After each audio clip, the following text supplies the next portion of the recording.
Welcome. Welcome everyone to this inaugural session of the Sociology Seminar Series. My name is Jasmeet Singh Sihira and I'm a British Academy International Fellow here in the department. It's my great pleasure to welcome Professor Martin Aranguren to kickstart our seminar series. And I'm even happier to have him here today because he's coming from my alma mater, Sciences Po Paris. So a warm welcome to you to come to Cambridge, Martin. Martin is a full-time researcher at the French National Center for Scientific Research, the CNRS, and member of the Centre de Recherche sur les Inégalités Sociales, Center for Social Inequalities Research at Sciences Po Paris. His research interests span discriminatory practices, field experiments, racism, health inequalities, macro, micro, macro explanations. His research has been supported by prestigious grants from the CNRS and the French Agency for Research, the INR, and he has been widely published, including in the British Journal of Sociology, Research in Social Stratification and Mobility, European Journal of Public Health, and the European Sociological Review, among others. So Martin is going to spend a month here in Cambridge, so feel free to write to him and approach him for a cup of coffee. We'll discuss your ideas and you'll drink coffee, but he's not going to pay for your coffee. So today Martin will be talking about the analysis of discrimination as a micro mechanism responsible for the generation of macro health inequalities between groups. So once again, thrilled to have you here with us, and we look forward to your talk, which will be followed by a Q&A. Okay. Your floor is yours. Thank you so much for this hyperbolic introduction. I'm so happy to be here. It's a pleasure and an honor to give this presentation, all the more that I'm apparently the first speaker of the year. So that's a huge responsibility. I hope you won't be too much disappointed. So today's topic is discrimination and health inequalities. What I'll be presenting today is a selection of parts of a piece that I have written for the annual review of sociology with the same title, and which is currently under review. It is due to be published in August next year. Good. So one of the main ideas I'll be trying to defend today is that discrimination can be considered as a mechanism that generates health inequalities at the level of the population. Where does this hypothesis come from? Well, it comes from two different lines of evidence. One has to do with experiments showing ethnic discrimination in areas such as hiring, the housing market, or daily interactions. In particular, the sphere of daily interactions is one to which I have contributed myself with my field experiments, and I'll be presenting one of those today towards the end of the presentation. So one line of evidence is experimental evidence on the persistence and pervasiveness of ethnic discrimination in hiring, the housing market, or everyday interactions. The other line of evidence has to do with inequalities, macro inequalities along ethnic lines. Inequalities regarding health outcomes such as cardiovascular disease, depression, psychosis, and the list continues. So the question that one can ask on the basis of these two lines of evidence is whether ethnic discrimination contributes to the generation of these macro inequalities in health. Of course, we can't proceed without attempting to define what discrimination is about. So to this purpose, I would like to take advantage of this fantastic poster produced by the Ministry of Labor in France, which which conveys in a graphic way the concept of discrimination. I would like to thank Camila for this, because she pressed me to provide an image for the presentation, and this is what I found. So what's discrimination, at least for the sake of today's presentation? I discriminate against Wael when I treat Wael differently from Thomas. The difference in treatment generates a disadvantage for Wael And my difference in treatment can be explained by the fact that I categorize Wael and Thomas in different groups. For the purposes of today's presentation, we are focusing on ethnic groups. This is a definition of discrimination. So let me spell out now I would say the meaning of the graphics, as it was apparently not totally obvious. Here we have to put ourselves in the context of a job interview. Okay, so after the job interview, Thomas is told, "Welcome to the team," whereas after the job interview, Wael, who apparently is very similar, indistinguishable, except for his phenotype, he's told, "We'll let you know." Okay, so this is, I would say, the gloss of the graphics. Good. So now let's go back to our topic, which is the relationship between discrimination and health, and in particular how discrimination generates health inequalities at the level of the population. Let me give you a flavor of the way in which a typical study on the relationship between discrimination and health proceeds. Just to give you more of this flavor, there have been more than 300 studies using this method, and they have been reviewed repeatedly, reviewed and meta-analyzed in a number of publications that you can find in literature. So how does the typical study on discrimination and health inequalities proceed? Well, the first step is to redefine discrimination as perceived discrimination, okay? And then to measure perceptions of discrimination in this way. Let me be super concrete. This is one particular instrument that is widely used in the literature. Question: in your day-to-day life, how often do any of the following things happen to you? You are treated with less courtesy than other people are. You receive poorer service than other people at restaurants or stores. People act as if they think you are dishonest, and so on. Okay? And so the respondent has to provide an answer on a frequency scale. Never, some of the time, etc. Okay. One measure. The other measure is to operationalize health in some way.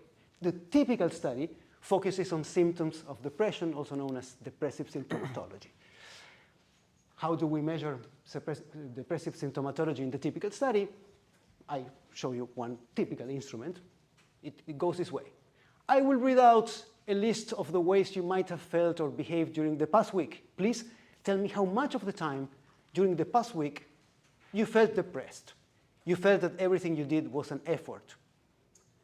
You felt lonely, and so on. Again, answers operate on a scale from never to all of the time or almost all of the time. Okay. On the basis of these measures, a summary score is produced for perceived discrimination. A summary score is produced for symptoms of depression in parallel, and then they are correlated. Okay? And then a test of a hypothesis is conducted to see whether the correlation is greater than 0. And the overall result is that most of the time the correlation is greater than 0, showing that perceived discrimination predicts symptoms of depression. And this result has been repeated many, many times, and in meta-analysis, and the meta-analysis corroborate that this is I would say, the overall tendency. Ooh, good. No, that's all right. Oh, I can see it here, but not there. So let's wait for, I was about to present the limitations in the literature, limitations in technology.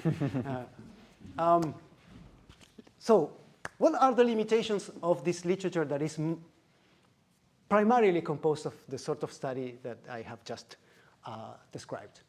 The first point of limitation has to do with the empirical coverage. Most studies come from American samples, and they focus on the historical experience of African Americans, most of them. So the first question that could be asked is whether this correlation extends to other groups in other places. The second point of contention, or the second point of that could be disputed, has to do with the way in which discrimination is measured. That is, using the self-report checklist that I described just before. So there are two important limitations to this methodological strategy. The first has to do with meaning.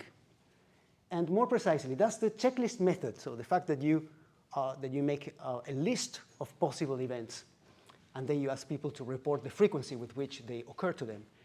Does this checklist method capture the subjective significance of experiences of discrimination beyond just the quantification of their frequency? And then secondly, are all the harmful effects of discriminatory practices channeled by perceived discrimination? That is, do we need discriminatory practices to go through perceived discrimination to be harmful?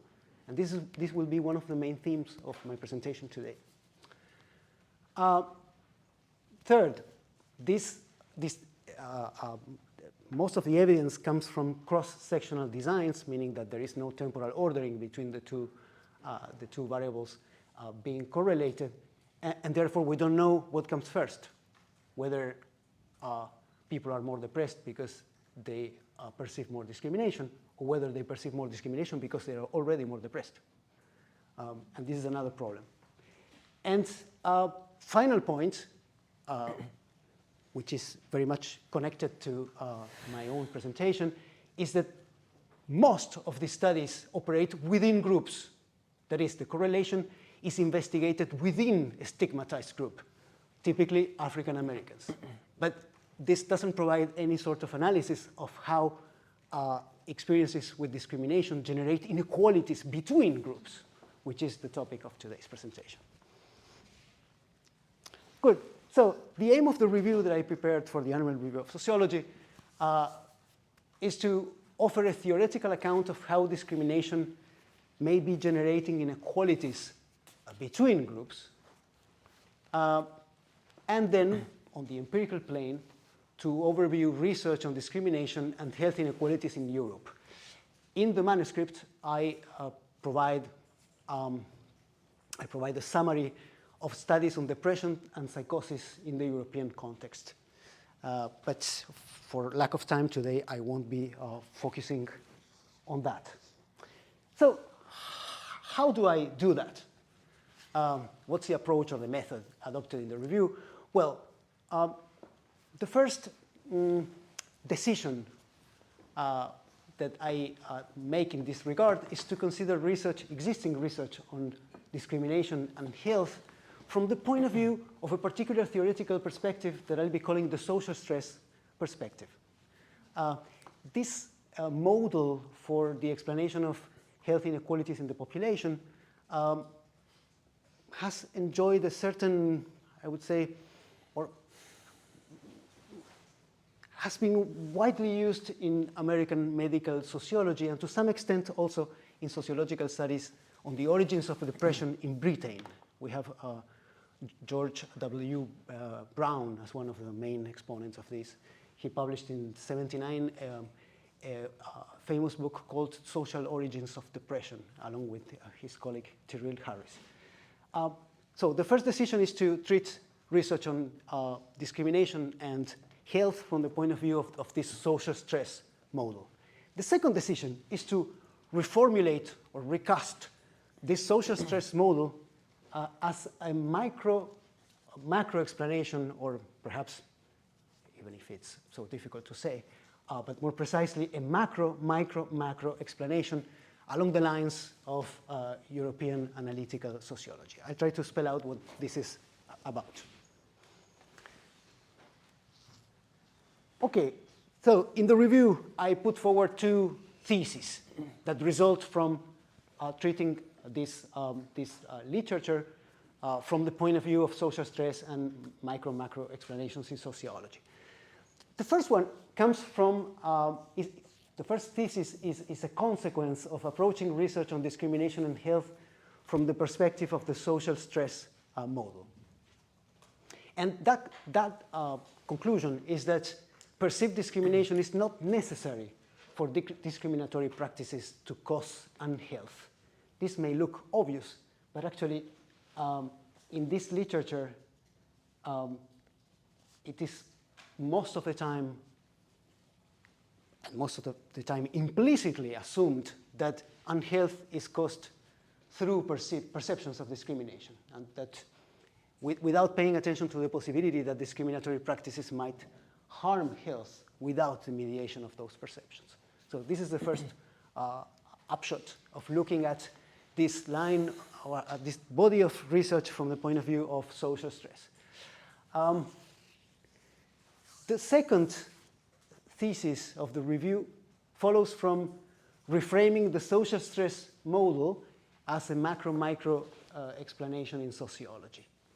And from that point of view, what can be realized is that the social stress model lacks a theory of the actor, and more precisely a theory of the sentient actor, of an actor capable of experiencing emotions. The consequence, I just stated here today, but I won't have the time to develop this thesis, but the consequence of this is the inability to distinguish emotional states that are evidence of a problem within the person from emotional states that indicate a problem in the environment, in the sense that the person is just responding normally to challenging circumstances in the environment. And yet another consequence of this inability to make the distinction is that we might be over-medicalizing emotional problems that are actually due to challenging circumstances rather than to a problem or a disorder within the person. Okay. Good. So today's focus is thesis number one, having to do with the place of perceptions of discrimination in an understanding of the connection between discrimination and health inequalities. So I repeat, I contend that perceiving discrimination is not necessary for discriminatory practices to harm the health of the people being discriminated. I'm not the first one to propose a thesis along these lines. This resonates with the theme or structural, in the sense of non-phenomenological, racism or discrimination by various authors that you can see on the screen. And I would like to emphasize why this matters. This matters because by looking at the harm created by perceptions of discrimination alone, we might be massively underestimating the harm of discriminatory practices on the health of discriminated people.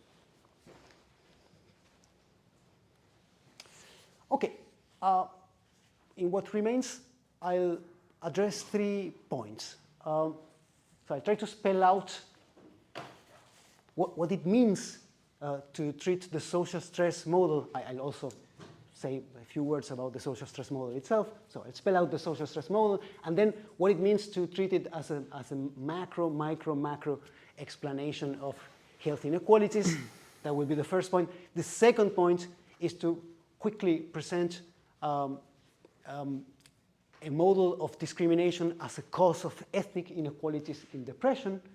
And then I'll move to a short overview of one of my own studies on discrimination to expose the workings of subtle discrimination in everyday interactions. Good, okay. What's the social stress model, and what does it mean to treat it as a macro, micro, macro explanation? Of course. In order to introduce the social stress model, I need to provide a few ideas of what is called the general stress model that you will find in all sorts of literatures, but primarily in, I would say, medical research, even in psychiatric research, and clinical psychology, etc. What's the main idea of the general stress model? The idea is that stressors in the environment, so of course we're talking about the person. A person is exposed to stressors in the environment. I provide a few examples. Stressors in the environment are events that are typically, on average, experienced as losses, humiliations, failures. The list can continue, but these are perhaps the most salient events that constitute stressors in the environment. These events in the environment, on average, produce stress in the person. And the idea is that because of the intensity of exposure or of its repetition, stressing the person eventuates in unhealth. For example, depression. For example, cardiovascular disease, or the outcomes that I mentioned at the beginning. This is the general stress model. Of course, I'm going very quickly without justifying. The point is that this works for the individual person. The social stress model constructs on that basis a sociological explanation of health inequalities. Okay? And it does so by connecting positions in a social hierarchy with average health outcomes across those positions. For example, let's take the hierarchy of socioeconomic status. What the social stress model predicts is that the hierarchy of socioeconomic status will get reproduced in a hierarchy of average health outcomes. And what performs the translation, so to speak, from social positions to a rank order of health outcomes is differential exposure to stressors in the environment.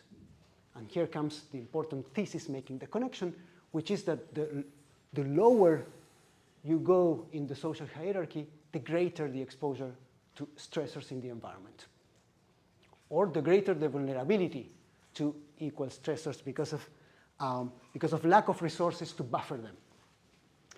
In this way, we produce a macro, micro, macro explanation. We start from a macro antecedent, which is the social hierarchy, and we end with a macro consequent, which is the rank order of average health outcomes. And the mechanism, the causal process that is producing the translation from positions in the hierarchy to positions in health is differential exposure to stressors in the environment. This is the model. This is a model that I would like to use for the particular case of discrimination. So, how is this specification accomplished? Well, what I do is to consider the hierarchy of positions across ethnic groups. And then to consider discrimination as a specific stressor in the environment. So, using this specification, I expect the hierarchy across ethnic groups to get reproduced in a hierarchy of average health outcomes across the same groups. And the process, the intervening process, is, among others, discrimination or exposure to discriminatory treatment. Good. With this, we complete the first part of this discussion about, so the first part devoted to the social stress, the social stress model, and understood as a micro-macro explanation in sociology. Now, I would like to make things even more concrete and to look at subtle discrimination as a cause of inequalities in depression, using that same model. Here, I'm actually I'm using one article published in 1984 by Suman Fernando, it's a Sri Lankan British psychiatrist, who proposed this interesting model on the depression as it relates to discrimination and racism. Let me read out his own explanation, but before, I'd like to emphasize that graphically, his model operates at the individual level, but the text I'm going to read, as you will see, is a sociological explanation. Okay? So, I cite, in a culture that promotes the expectation of achievement in proportion to merit, a person who expects to get something and then does not, be it a job or an exam or a visa, is likely to feel angry through frustration or a loss. Clearly, such a loss is more likely to occur among black people in a subtly racist society which does not acknowledge that racism plays a part in the giving of jobs, medical services, or ordinary rewards in day-to-day life. Thus, patients have become depressed by suffering such losses. Okay? So we are being told that black people are more exposed to losses due to discrimination. And it is these losses which provoke depression. Now, by aggregation, this should produce more depression among blacks than among non-blacks. So this is, I would say, one particular application of the model that I had just presented. So two corollaries of Fernando's analysis. The first one is that there's no mention of perceptions of discrimination. What does the job of depressing people is not perceptions of discrimination. It's actually the experience of loss, whether it is related to discrimination or not in the minds of the people who are discriminated. And secondly, this is very important as well, Fernando's analysis emphasizes that discrimination is hidden from view. Discrimination is subtle, does not appear as such in a subtly racist society. Which brings me to the last part of my presentation today, which has to do with the workings of subtle racism in everyday contacts. Okay, fantastic. So we had mentioned subtle discrimination, and I'd like to say a few words more about this phenomenon of subtle discrimination, which is at the center of a number of theories that were developed from the 80s on, but which became dominant in the study of prejudice and discrimination, I would say, in the 90s. Theories variously labeled as having to do with modern, symbolic, aversive, or subtle racism. You have probably heard from these. And which are based on the realization of the coexistence of two facts in contemporary societies. One is the widespread adherence to norms of racial egalitarianism. People believe in egalitarianism on the one hand. And on the other hand, the persistence of emotive disposition, a readiness in people to discriminate. So these different theories try to account for the coexistence of these two phenomena in tension. From an empirical point of view, a vast number of field experiments demonstrate that people only discriminate when the racist motive can be masked or dissimulated with a non-racist justification, which is what I mentioned right before. So here I cite various studies. I can say more about this. I'll be happy to receive questions on this. But I'd like to move straight away to my own study on this phenomenon, in which I manipulated the cost of the helping being requested by a number of actors or testers in the street to see when discrimination happened on the hypothesis. Okay, let's move. On the assumption that discrimination would occur when the situation provides people with a non-racist rationale or justification for discriminating. Okay, let me be more. Let me spell out how this works. Okay, come on. Okay, this field experiment took place in the streets of Paris. Okay, here finally we have the pictures of the setting. This is a field experiment that I conducted in June 2024 in the streets of Paris, where basically trained testers, I use the word tester just in the same way that in the literature you find the word confederate or stooge. So these are people who work for the experimenter and who pretend to be, I would say, regular passersby in an ordinary interaction. So trained testers ask a small favor to strangers at 4 pedestrian crossings in Paris. Here we are visualizing one of these. This is Saint-Lazare station in Paris. Here we have a rear view of the exact place where the interactions take place. This is just in front of the pedestrian crossing, as you can see. Here is your speaker. posing as a passerby. And here we have a picture of the same place, but looked from the front. So the action happens in the highlighted area. Good.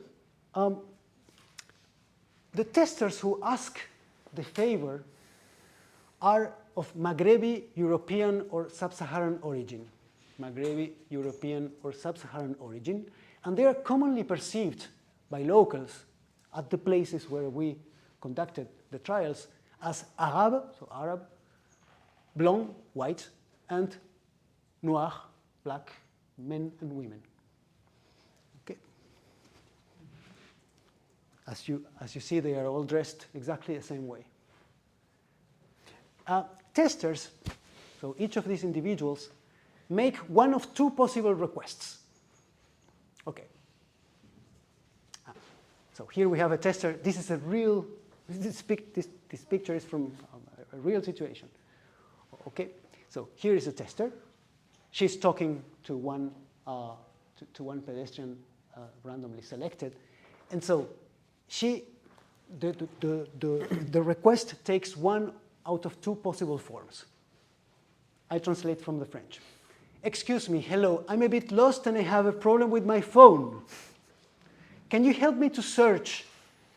So, option one. This is what we call the low-cost request. Can you help me to search Place de la République? Okay, so here there's something to add, which is that the action happens right in front of Place de la République. So Place de la République is just in front. Okay. In order to satisfy the request, you only need to say, it's over there. Okay, so that's why we call this the low-cost request. There's no I would say, significant inconvenience for the pedestrian in satisfying the tester's request. Now, the high-cost request takes the following form. Can you help me to search Impasse de la Planchette? So here, the Parisian. Had you heard from Impasse de la Planchette? Nobody has ever heard from Impasse de la Planchette. It exists. It's in the neighborhood, but it's known by nobody. Okay? So here we have the high cost of having to take out your phone, type the name of the street, launch the search, receive a result, and then communicate it verbally to the tester in order to satisfy the request. That's why we call this the high cost request. What was the hypothesis? The hypothesis was that when the cost of the request is low for the pedestrian, then it's very difficult to mask a refusal, or it's very difficult not to convey by a refusal addressed to one of the racialized testers that this is not due to racism. That is, in other words, if I refuse to help a black person asking me where the Place de la République is when Place de la République is just in front, this appears as an obvious racist act. So in that condition, my expectation was that discrimination would not occur. However, when the cost of helping is high, that is, when I have to take out my phone in order to explain where Impasse de la Planchette, don't tell me that we are lost again.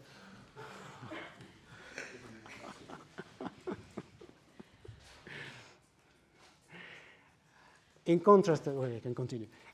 When the cost was high, when the cost of the request is high in the sense that, yeah, the previous one. It's being very slow. Yeah, because, okay, good, thank you. So in contrast, in the high cost condition, because the cost is known to be high, then the very cost of satisfying the request provides a non-racist rationale or justification for refusing to help a black or Arab target. That is, in public and to my own eyes, I can always say that I'm not helping because I'm in a rush or because my phone is out of battery or whatever, and not because I'm racist. Okay? So here, I expected discrimination to be larger. Okay, this is the study timeline. Doesn't matter right now, also because we have consumed a lot of time. You know how.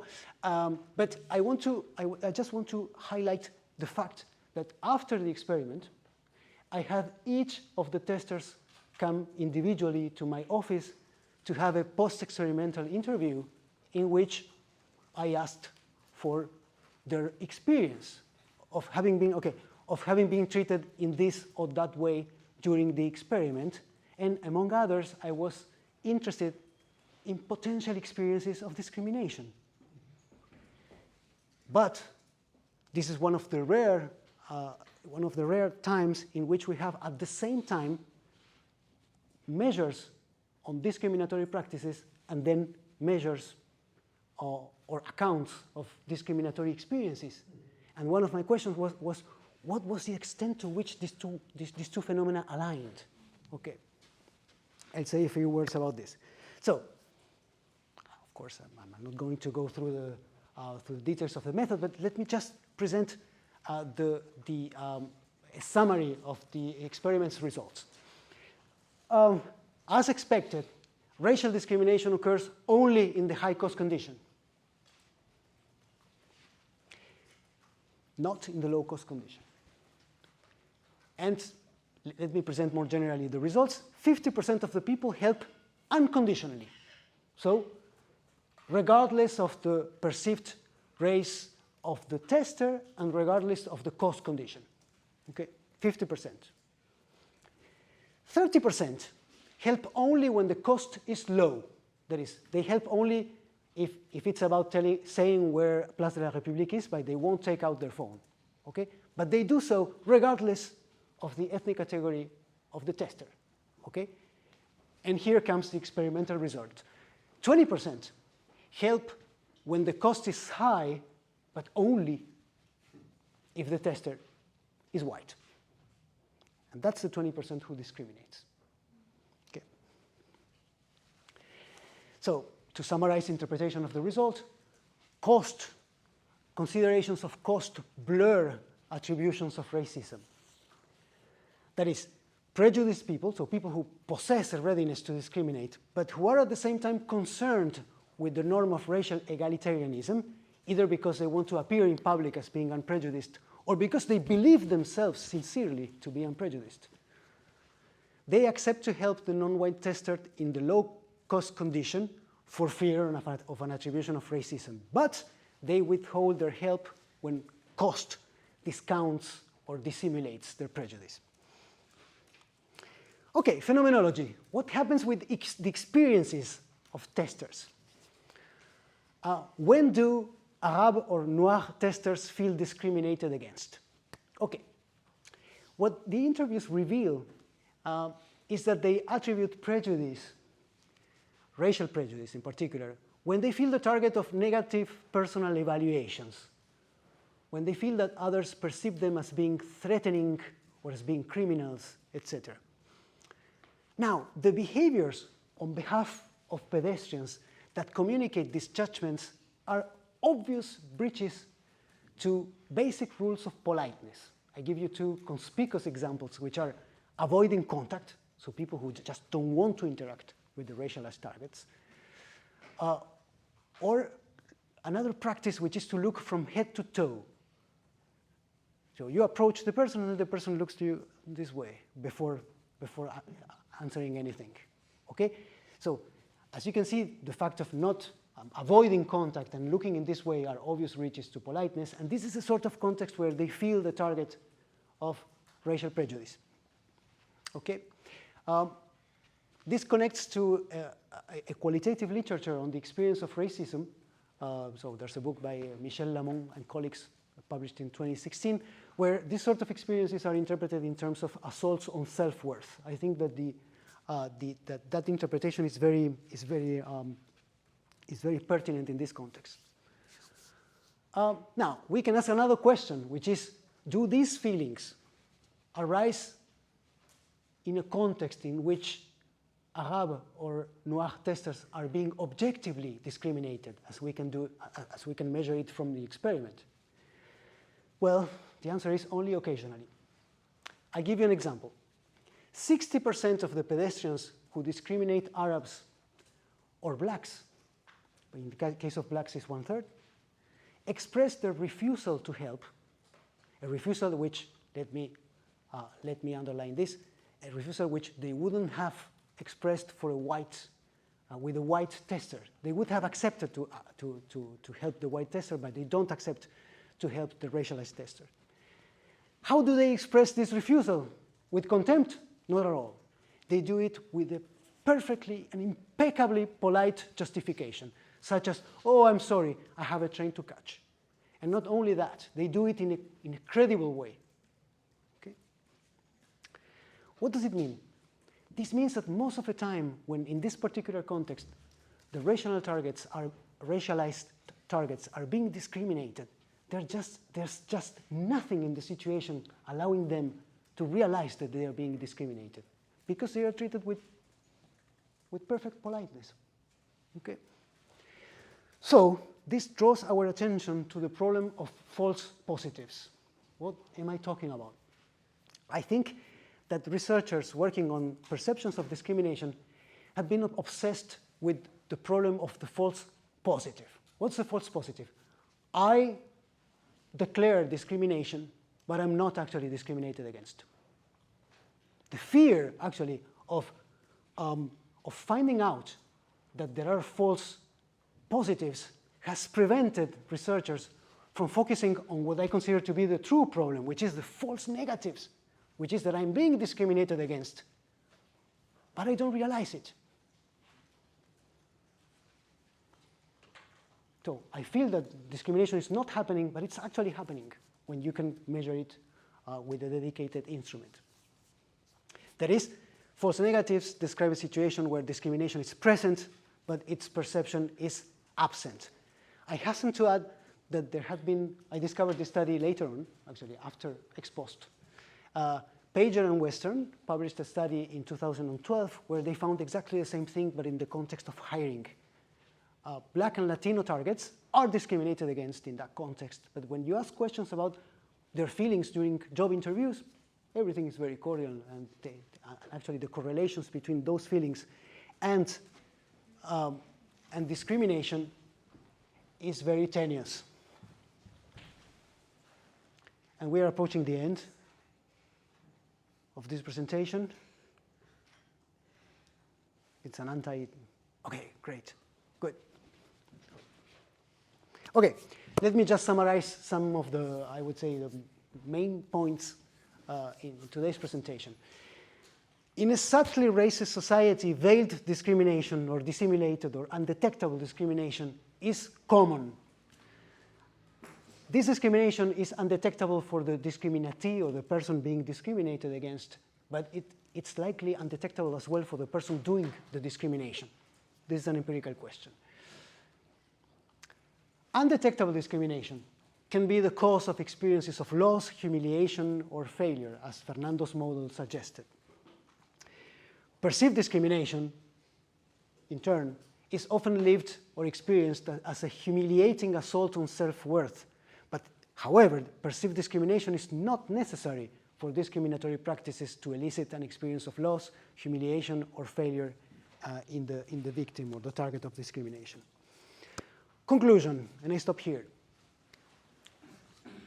The dominant paradigm for studying racism and health exhibits over-reliance on people's ability or motivation to name experiences of racism. And this is a common point with Mónica Moreno-Figueroa's research.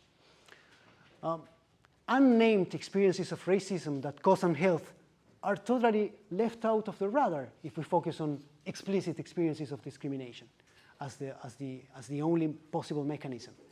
And so I asked the question whether this methodological strategy is not underestimating the amount of unhealth that is caused by discriminatory practices.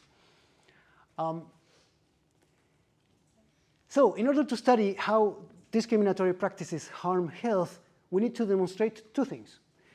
First, we need to show that discriminatory practices are in place, and then we have to show that they cause unhealth, regardless of actors' naming of racism. So I would like to add with a methodological suggestion, which is that in order to document discriminatory practices, we need more experiments on the behavior of the people who discriminate, so discriminators.